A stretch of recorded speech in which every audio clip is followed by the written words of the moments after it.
Scott Storch, Yeah. champs.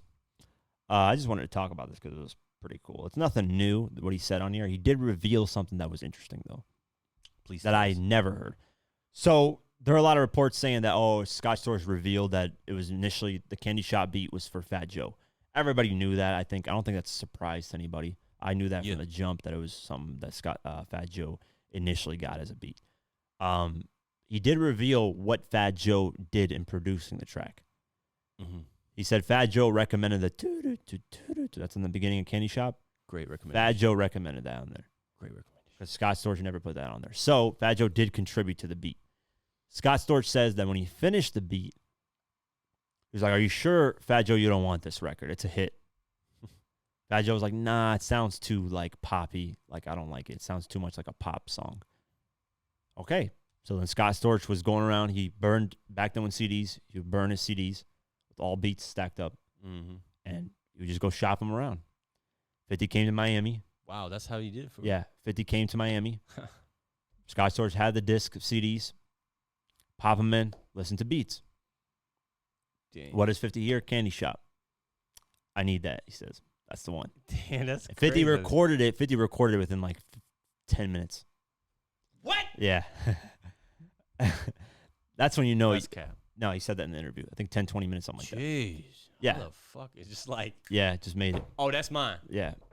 I mean, that's what I mean. It's certain beats. To the candy. Certain beats for rappers, it speaks to them in their ears. Like it, Yeah. it speaks to them. It is what it Perfect is. way to say it, yeah. So that's what I'm saying. In the club, nobody could figure out what to make for in the club beat. It was put onto Rakim, it was put onto D12, all these people, but it just connected with 50. So That's when you know you're a good artist. no, it just certain beats fit certain people. So he heard it, wrote the record, heard just a little bit, wrote it, both those. What detail that Scott Storch revealed to me that was interesting, and that kind of backs up what Game was saying a little bit, because a lot of people call cap on what Game is saying.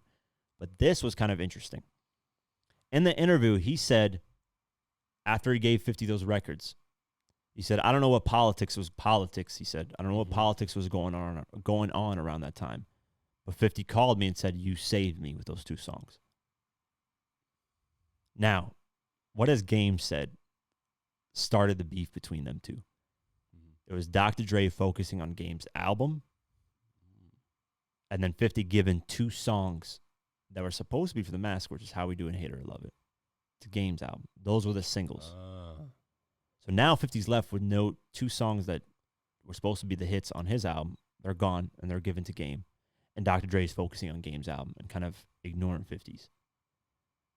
That could have been the part where it started, where 50 was like, damn, they're focusing all on Game, and what about me? Like, I'm still the biggest, hottest shit ever, and he still was at the time.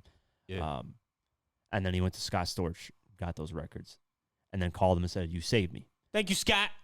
So I think maybe what Game was saying, based off what Scott Storch said there, calling him and saying, "You saved me," Game might have been telling the truth a little bit. Yeah, that makes sense, man. Honestly. Yeah. A lot of people shit on Game and say he's capping, he's this. I don't know. That's something we'd have to ask Game and 50. 50 would probably never admit to it. I don't think he would. I don't know. Maybe he would. But that's an interesting question. That's an interesting fact of the story that we never heard. The fact that Scott Storch said that was interesting. I never heard that before about that. So, yeah, I don't know. I just made those connections. I was like, that's kind of crazy that he said that. And then, I mean, yeah. So that makes sense. That makes a lot of sense, bro. Yeah, watch the whole interview on Drink Champs. It's dope. Scott Storch talks about it a lot. They're doing a movie on him, by the way. Who? Scott Storch. Wow. They're doing a movie because his life is a movie, literally. Yeah. He lost all his money, got into drugs, fucked up his whole life, came back, and now he's making $1 hits again. million beats. He was the first one I saw with a Bugatti. Yeah, that was on MTV. Literally, when MTV, we were yeah. watching, Yeah. We're like, what the Bugatti, fuck kind of car is this? He was like, that's Never- 1.5 million. I was like, what the? Yeah. So, and then in the beginning of the Drink Champs, Nori's like, "Man, goddamn, you always pull up in some whips that I've never seen before." He's like, Goddamn, give me a round of applause. He said, "The Ferrari, I've never seen a Ferrari before. We never seen you." He's like, "I've never seen your regular whip ever. I've never seen you Fuck you, the pull first out." motherfucker that I saw you snorting. Fuck, man. Yeah, he's like, no. Scott Storch was talking about he got kilos of cocaine for free, bro. Jeez, Kilos. what the fuck? He's Yeah, working he's like, I never went broke from cocaine. He's like, I went broke from just spending the money like on lavish shit. You know, he was just Yeah, going, he was going retarded. buying yachts, He was just going crazy. having parties every single day and not working. That's There the was thing. One video he was spending like millions of dollars on boats, like just millions. Yeah.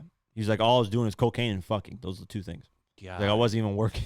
It wasn't working. It wasn't making no beats. He just giving probably people money. Like, oh fuck, you want $1 million? Yeah. So I think he was just no. I think he said and this kind of makes sense. Damn, He stopped working. That's the thing. Because if he would have kept working, I think he could have lived up. The drugs are messing him up. Yeah, he making just him stopped lazy working. and He said crazy. Paris Hilton is the one that kind of introduced him at life because he said I was basically a square nerd. He's like, I didn't go out. He's like, I didn't know shit about that lifestyle. But then Paris Hilton got into his life. They ended up in a relationship. Paris Hilton parties all the time, and that's how he got into that. Because he was like, I never would go out. He's like, I was always making beats. I would never go out. Crazy. That's what I mean. Certain people in your life can make your life worse, man. Yeah, worse or better. Yeah, Simple as so that, man. you know, and you gotta know your limitations on things too. But yeah, 100%. crazy story, man. They're making a movie about I his gotta life. check that video out too. Yeah, Drink Champs. Check it out. It's great.